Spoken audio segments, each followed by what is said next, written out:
ગુજરાતની જીવાદોરી સમાન નર્મદા ડેમ છલોછલ થઈ ગયો છે અને હાલ નર્મદા ડેમની સપાટી 138.62 મીટર પર પહોંચી ગઈ છે। સીએમ ભૂપેન્દ્ર પટેલ સાંજે ડેમના વધામણા કરશે। નર્મદા ડેમની મહત્તમ સપાટી 138.68 મીટર છે, ત્યારે મહત્તમ સપાટી પર પહોંચવામાં માત્ર હવે 6 સેન્ટીમીટર બાકી છે। સતત જે પાણીનો પ્રવાહ છે તે વધી રહ્યો છે, તો સરદાર સરોવર નર્મદા ડેમના આકાશી દ્રશ્યો સામે આવ્યા છે અને નવા નીરના આજે વધામણા પણ કરવામાં આવશે। સીએમ ભૂપેન્દ્ર પટેલ આજે નર્મદા ખાતે પહોંચશે અને તેમના દ્વારા નવા નીરના વધામણા કરવામાં આવશે।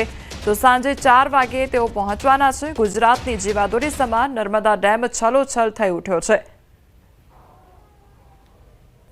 સંવાદદાતા દીપક અમારી સાથે જોડાઈ ગયા છે। દીપક, જે નર્મદા ડેમ છે તેમાં સતત પાણીની આવક વધી રહી છે અને આજે નવા નીરના વધામણા પણ કરવામાં આવશે, શું અપડેટ? બિલકુલ, ખાસ વાત કરી છે સરદાર સરોવર નર્મદા ડેમને જે મહત્તમ સપાટી છે એ આજે વટાવા જઈ રહી છે। ખાસ કહી શકાય કે જે 138.68 મીટર છે, ત્યારે હાલ નર્મદા ડેમની સપાટી 138.62 મીટરે પહોંચીને માત્ર 6 સેન્ટીમીટર બાકી છે।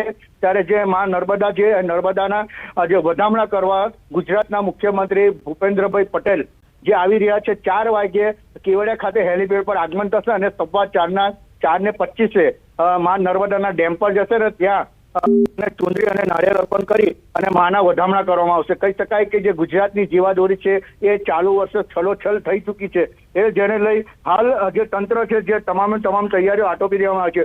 વાત કરીએ તો ગત વર્ષે 2024માં 1 ઓક્ટોબરે આ પ્રથમવાર નવરાત્રીના પ્રથમ નોરતે જ આ નર્મદા ડેમ જે છે એ છલોછલ થયો હતો, જેના વધામણા પણ ભૂપેન્દ્રભાઈ પટેલ દ્વારા જ કરવામાં આવ્યા હતા અને ચાલુ વર્ષે પણ 1 ઓક્ટોબર 2025 એટલે કે આજે નવરાત્રીનું 9મું નોરતું છે, આ 9મા નવરાત્રીના નોરતે જ જ્યારે નર્મદા ડેમ જ્યારે છલોછલ થતો હોય, જેના વધામણા કરવા મુખ્યમંત્રી ભૂપેન્દ્રભાઈ પટેલ આવવાના હોય, એમની સાથે અનેક મંત્રી પણ આવવાના છે। કહી શકાય કે જે એસએસએલ એટલે કે જે સરદાર સરોવર નર્મદા નિગમના લિમિટેડના જે અધિકારીઓ છે, એમડી છે, જેઓ પણ ઉપસ્થિત રહેશે। જી દીપક, સમગ્ર માહિતી બદલ આપનો આભાર।